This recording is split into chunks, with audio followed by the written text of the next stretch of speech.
수원 토막살인 사건의 용의자 조선족 오원춘. 조선족 오원춘은 2012년 4월 2일에 수원에서 있었던 토막살인 사건을 일으킨 중국 출신의 살인마다.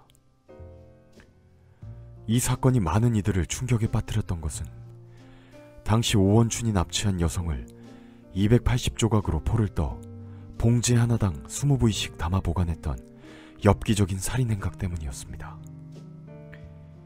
당시 오원춘의 이런 행위는 인육 채취와 장기를 밀매하기 위한 것으로 의심되어졌지만 오원춘은 우발적인 살인이었다고 진술했고 경찰은 이걸 그대로 믿고 어처구니 없게도 우발적인 범죄로 인정했습니다.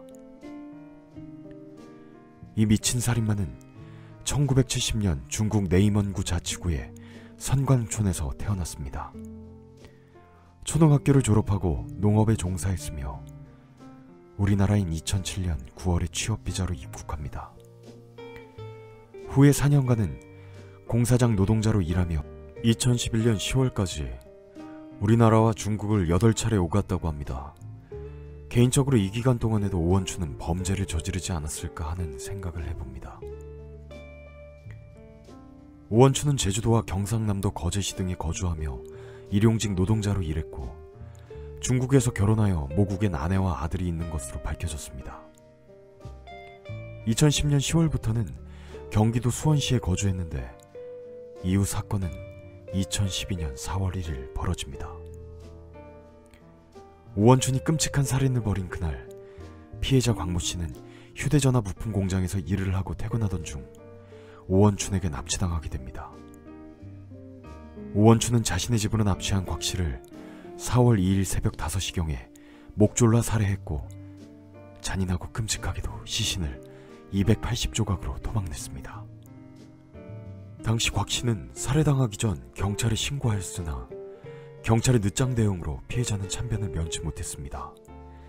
이후 언론과 국민들의 지탄으로 경찰은 사과문을 발표했고 당초 경찰이 피해자 곽씨의 신고로 사건 접수를 한 경찰관이 피해자와 나누었던 통화 시간을 1분 20초라고 발표했지만 언론사의 취재 결과로 112 신고센터와 피해자가 통화를 나누었던 시간은 7분 36초였던 걸로 밝혀졌습니다. 당시 피해자는 구체적인 범행 장소까지 신고했음에도 불구하고 경찰의 어처구니 없는 초동대처로 죄 없고 소중한 피해자가 살해당했습니다. 오원춘은 진술에서 피해자 곽씨의 두부를 스패너로 2차례 때리고 목 졸라 살해했다고 진술하였습니다. 오원춘의 체포에는 소방방재센터의 도움이 컸는데요. 당시 경찰은 위치 추적이 허용되지 않았기에 소방방재센터의 위치 추적이 범인 체포에 큰 힘이 되었습니다. 오원춘은 피해자의 사체를 심하게 훼손하는 등 죄질이 악랄하고 체포된 후에도 뉘우치는 기색이 전혀 없었기에 법원에선 법정 최고형인 사형을 구형했습니다. 판결문에선 이 미친 살인마가 인육이나 장기 밀매를 목적으로 범행을 저질렀을 가능성이 있다고 밝혔으며 사체의 일부를 타인에게 제공하고자 했을 수 있다고 밝혔습니다. 정말이지 욕도 아까운 쓰레기 범죄자입니다. 오원춘은 추가 조사를 위해 수원지방법원으로 가던 중 폭력 사건을 일으키는데요. 사건의 내용은 이렇습니다. 함께 호송 중이던 마약 사범이 호송 차량의 밖에 지나가는 여자를 보며 희죽거리며 웃고 다리까지 떨던 오원춘을 보고 너 오원춘이지? 저 웃지 말고 반성하고 있어라 라고 말하자 발끈한 오원춘이 마약 사범에게 주먹을 날리며 싸움이 시작되었고 동승한 교도관의 제지로 싸움이 중지되었다고 합니다. 이 일화에서도 알 수 있지만 오원춘은 다혈질에 폭력성을 가진 전형적인 범죄자의 성격을 갖고 있습니다.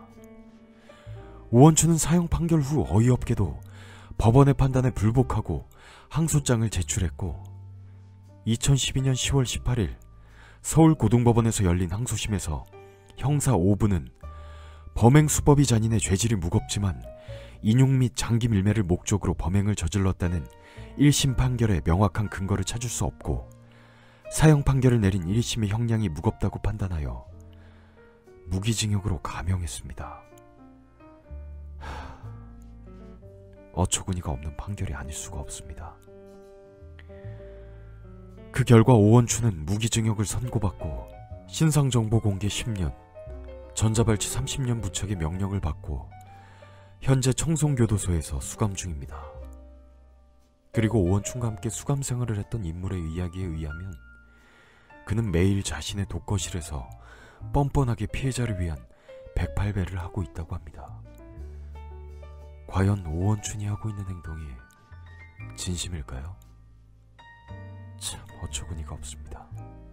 대한민국은 범죄자에게 왜 이렇게 관대한 걸까요? 억울하게 살해당한 피해자를 위해서라도 범죄자가 고통받고 강력히 처벌받을 수 있는 나라가 되기를 바라봅니다. 지금까지 피해자를 잔인하게 토막내어 살해한 인간 말종, 살인마 중국인 오원춘에 관한 이야기였습니다. 구독과 좋아요, 알림 설정 부탁드립니다.